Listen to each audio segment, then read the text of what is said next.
Forget frequently asked questions. Common sense, common knowledge, or Google. How about advice from a real genius? 95% of people in any profession are good enough to be qualified and licensed. 5% go above and beyond. They become very good at what they do, but only 0.1% are real geniuses. Richard Jacobs has made it his life's mission to find them for you. He hunts down and interviews geniuses in every field: sleep science, cancer, stem cells, ketogenic diets, and more. Here come the geniuses. This is the Finding Genius Podcast with Richard Jacobs. Before we begin, a note from our sponsor. I'm Richard Jacobs, Executive Director of the nonprofit Finding Genius Foundation and host of the Finding Genius Podcast. In late 2016, I was rear-ended at 65 miles an hour by a truck on the highway, which sent me off-road into a ditch. The impact of the collision gave me a concussion and other injuries. At the hospital, a CT scan showed that I had thyroid nodules, which turned out to be cancer. It was then, when I had a biopsy in my neck, that I realized even if I was a millionaire, I wouldn't want a second or a third biopsy due to the pain and the invasiveness of it. And appointments at that time for thyroid experts were 3 to 6 months out. And I was worried about dying now, even if that was irrational. So because of this, I've decided to raise money to conduct a literature review on steroids, on the causes of anxiety and depression, a condition that affects well over 50 million people in the United States and hundreds of millions worldwide. Our goal is to create a codex, a guide that reveals all possible treatments for anxiety and depression for people that live with the condition, or for loved ones that have it, as my wife and my son do. To find out more about our fundraiser, visit findinggeniusfoundation.org and click on current initiatives. And now, to our guest. Hello, this is Richard Jacobs with the Finding Genius Foundation and the Finding Genius Podcast. Quick message from the sponsor, Finding Genius Foundation.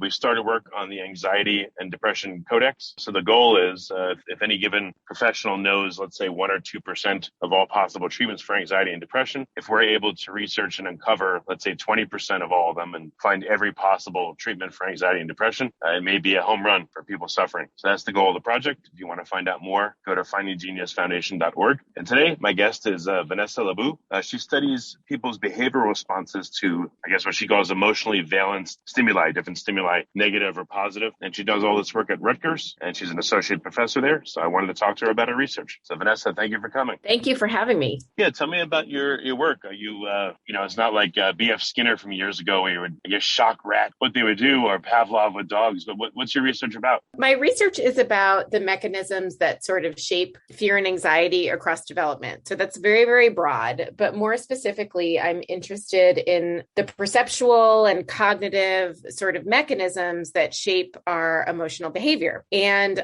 the reason why I'm interested in perceptual mechanisms is I'm really interested in where babies look for emotional information, what they see, how the input that they get from the emotional world shapes what they know about emotions and then shapes their own emotional behavior. What baby is in what age range? Starting really young, like starting at 4 months, but all the way up to, I study preschoolers as well. So I study infants from 4 months old to, 3 to 5 year old. Oh, so I would guess, obviously for the 4 month olds, hopefully their stimuli is coming from their parents and hopefully it's good. But let's start at that end of the range and then go up to preschoolers. But what are you studying? What kind of stimuli is common that affects, babies of that age? Yeah. So right now I'm studying how they attend to positive versus negative emotions. And these are usually photographs of people posing for like happy faces and angry faces, for example. So I study how they process this information over time, how that changes over time, and how the environment shapes that change. For example, if you're used to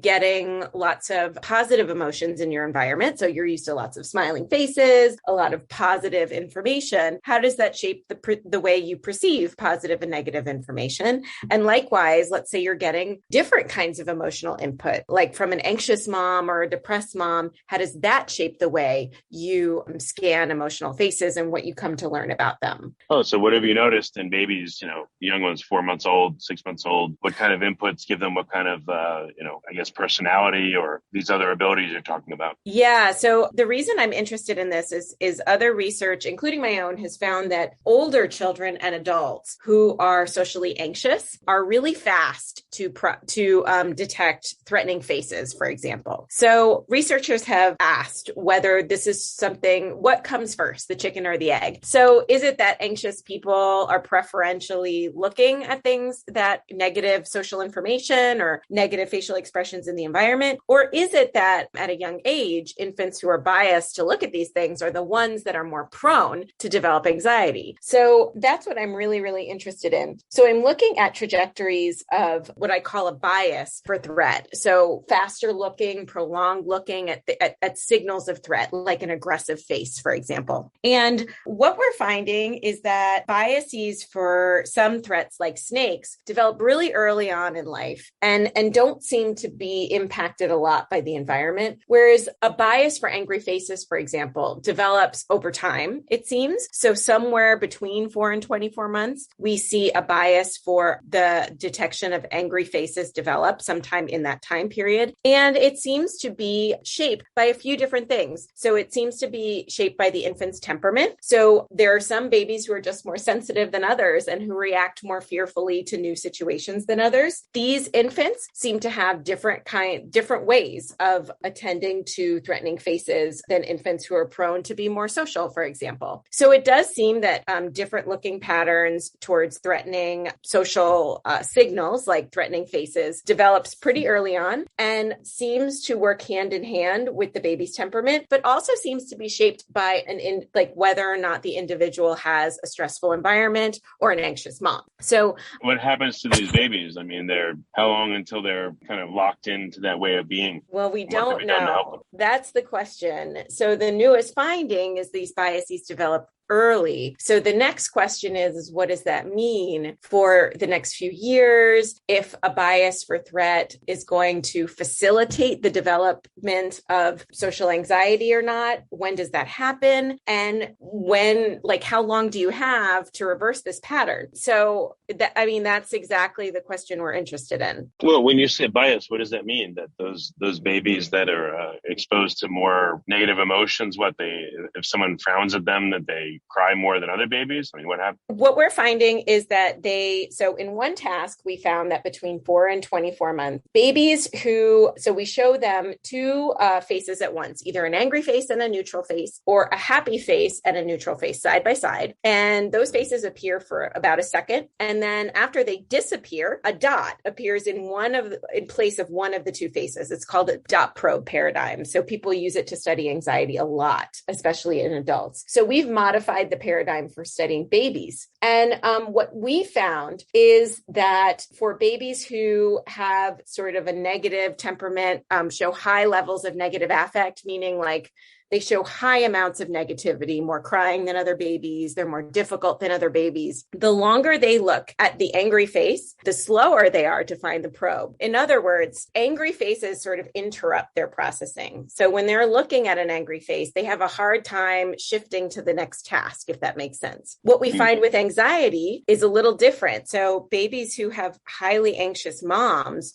look for a really long time at angry faces as well. And we also find that they have a hard time shifting their gaze to look at something else. So it looks like babies who have this sort of more difficult or reactive temperament are the ones who basically get, messed up by seeing a negative social cue. Like it interrupts what they're able to do and how they're able to shift their attention. So what babies that are better adjusted, they won't be taken out of their context, or, their thought process won't change as much or as long if they see an angry face? They're better at shifting. Yeah. So they can look away. Babies who don't have anxious moms, for example, can shift their gaze to something else. They can look away from an angry face to look at something else. And it doesn't mess up their processing. So once the angry face disappears, they can go on to find the probe, for example, easier than these babies who have a more negative temperament. So yeah. And this happens early on. It happens in the first 2 years of life. So I mean, the big finding is that we're seeing differences in processing early. The question is, what's going to happen later? Well, are you able to follow any of these babies longitudinally till they get to their preschool years? We're trying. So we've been following the same group of babies since they were 4 months of age. And now many of them are turning 2 and 3.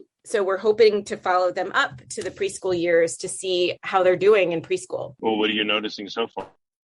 Before we continue, I've been personally funding the Finding Genius podcast for 4.5 years now, which has led to 2,700 plus interviews of clinicians, researchers, scientists, CEOs, and other amazing people who are working to advance science and improve our lives and our world.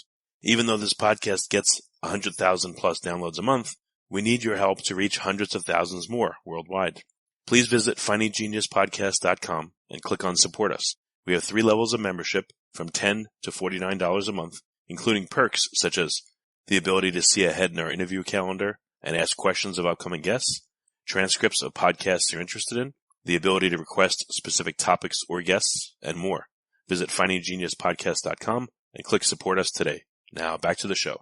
We don't know yet. So they're still, it's still early. Oh, but how long are the longest kids you've been following? Have you been follow them for up to a year or 2 years, or? Oh, we've been following since they were 4 months old, and now they're 2 and 3. Okay, so that's a long time. What have you noticed? What's their development look like versus kids that aren't anxious? Well, they're not anxious yet. So we're actually studying them before they develop anxiety. So the big question is, who develops anxiety, right? So we know who might be at risk. So we have, these babies with an inhibited temperament are probably the most at risk to develop anxiety. So the question is, how does that temperament work with their attention to sort of shape the development of anxiety over time? So 2 and 3-year-olds are too young to have anxiety, but by the time they turn 4, 5, and 6, we might actually be able to see anxious symptoms develop, which is why we want to study them for a long time. But what do they have at ages 2 and 3? Not anxiety. How would you characterize it? We could characterize them by, internalizing symptoms. So we can characterize them by symptoms of shyness, for example, sociability. So there are lots of measures that we could use, but it's certainly not going to be anything at like a clinical level at this age. Okay, so you're watching them and waiting to see, what they're going to do as they get a bit older. Yeah. And, the goal is to find out all of these things that we're measuring at 4 and 8 and 12 and 18 and 24 months. What's the constellation of factors that come together to best predict anxiety later? Well, do you know at what age people typically see anxiety in people? I would have to look it up. Probably at least not till 6 and 7. So it's not something that, you see in the preschool years. I mean, you have to be really careful about doing any kind of diagnosis at that early age. But we do see, you can see the beginning symptoms of anxious behavior at those ages. Oh, what are you seeing even at 2 and 3 if it's not full blown? Well, we don't know yet. We haven't analyzed that data yet. But at the 24-month, when we saw them at 24 months, we brought them in pairs. So basically, we look at their behavior when they're with a brand new peer. So if you want to look at like socially anxious behavior, you have to bring kids in with other kids that they don't know. So we look at, how willing they are to play, how much they cling to the mom. These are the kinds of things you can see at 2 and 3. Okay. So once you're able to observe some behaviors, what do you think this is going to lead to? What ideas for better or different parenting, or how is this going to manifest? I think it's going to tell us something about, one, how early perceptual information starts playing a role in the development of anxious behaviors. So, and how important the emotional input they get is. So one thing that we may not be able to change, for example, is the baby's temperament is biologically based, but it could be that having certain kinds of environments are most beneficial to babies who might be prone to developing anxiety, or even kind of not even full-blown anxiety, but anxious behaviors. But most importantly, what we're seeing is what kinds of environmental impacts shape this. So like having an anxious mom, we're also finding that having a mom who's stressed out, for example, might shape these trajectories. So what it's going to imply is that intervention very early on, meaning in the first month of life with mom, might be most beneficial. So in other words, making sure mom has what she needs, making sure that anxious and depressed moms have the resources they need, because they're giving emotional information to their infants. And that information is shaping the baby's understanding understanding of other people's emotions and their expectations about social interactions. So if we find what we think we're going to find, which is that these early attention sort of shapes anxious behaviors, that carries implications for first of all, how early we would want to intervene and the method of intervention, how we would really want to increase our resources to mothers that might be experiencing some mental health difficulties, especially in the first 2 years of life. Does any of this exist right now or no? If you like this podcast, please click the link in the description to subscribe and review us on iTunes. I'm sure that interventions exist to help moms, but it's certainly not enough, right? When you think about how many moms, for example, experience postpartum depression or even the postpartum blues, it's like a lot of women go through this. I don't think that we know enough yet about the repercussions of these kinds of things for infants. But if they are what we're starting to see, it suggests that like the mom's emotionality at home matters to the baby and what the baby learns. This is just odd. So no one has studied this. There's no real data or conclusions.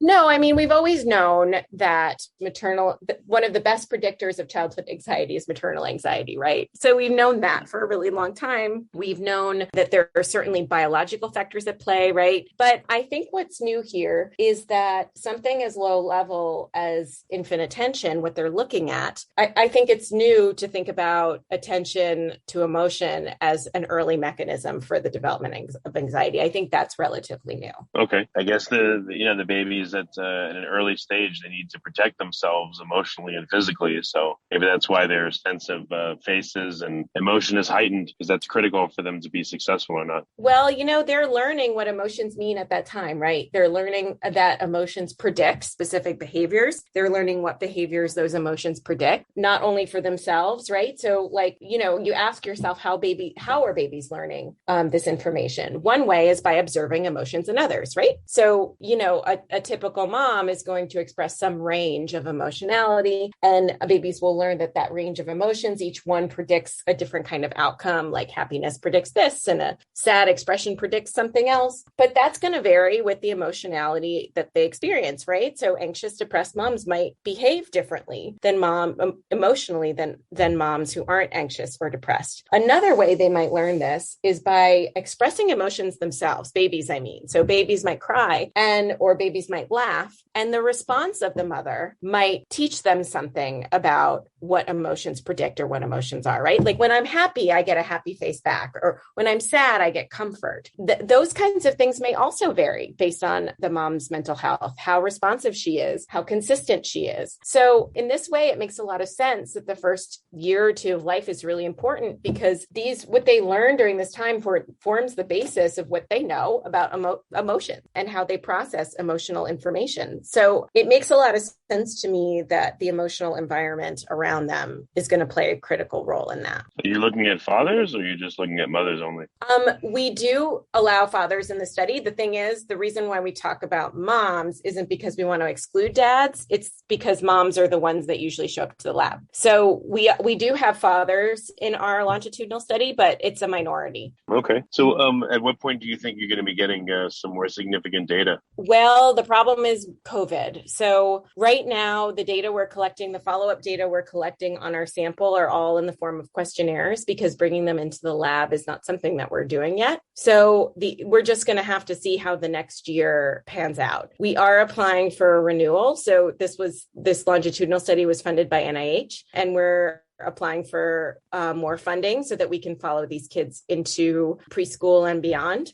So hopefully we'll get the funding and we can follow them longer, and, hopefully we can bring them into the lab again soon. Okay. Well, very good. Vanessa, where can people find out more about your research and keep tabs until it develops more? You can look at our lab website. My lab is called the Child Study Center, and our website is childstudycenter/Rutgers.com. And I will put it in the chat for you. And what you'll see there is, descriptions of our research. We have an updated page with all of our publications that anybody can access. And we also have mentions of us in the media. Oh, nice. Okay. Well, very good. Well, Vanessa, thank you for coming on the podcast. And it sounds like you're going to find out some really interesting things. It's just a matter of a bit more time. But it's a matter of a bit more time. Yeah, we're very excited. Well, very good. If you like this podcast, please click the link in the description to subscribe and review us on iTunes. You've been listening to the Finding Genius podcast with Richard Jacobs. If you like what you hear, be sure to review and subscribe to the Finding Genius podcast on iTunes or wherever you listen to podcasts. And want to be smarter than everybody else? Become a premium member at findinggeniuspodcast.com. This podcast is for information only. No advice of any kind is being given. Any action you take or don't take as a result of listening is your sole responsibility. Consult professionals when advice is needed.